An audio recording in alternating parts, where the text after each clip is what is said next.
पंचशील नगर येथील खुनाच्या प्रयत्नाच्या गुन्ह्यातील आरोपींची संजय नगर पोलिसांनी काढली धिंड। पोलिसात तक्रार दिल्याच्या रागातून पंचशील नगर शिंदेमळा परिसरात एका तरुणावर कोयत्याने जीवघेणा हल्ला करण्यात आल्याची धक्कादायक घटना गुरुवार दिनांक 23 एप्रिल रोजी सकाळी 11:15 वाजण्याच्या सुमारास घडली होती।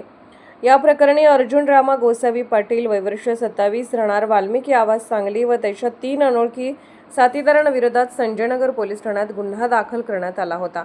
पोलिसांनी दिलेल्या माहितीनुसार अविनाश सौदागर हे त्याच्या मित्रासोबत मोटरसायकलवरून जात असताना अनोळखी गाडीवरील 2 तरुणांनी त्याच्या गाडीसमोर आडवे येत त्यांना अडवले। त्यानंतर दुसऱ्या मोटरसायकलवरून आलेल्या एका तरुणाने कमरेचा कोयता काढून त्याच्या डोक्यावर वार केला। दरम्यान आरोपी अर्जुन पाटील हा घटनास्थळी येऊन गाडीच्या डिग्गीतून कोयता काढत आज याला जिवंत ठेवायचे नाही असे म्हणत पुन्हा कोयत्याने त्याच्यावर हल्ला केला। घटनेचे गांभीर्य लक्षात घेता संजय नगर पोलिसांनी तात्काळ 3 आरोपींना अटक केली, तर 4थ्या संशयित आरोपीचा शोध सुरू आहे।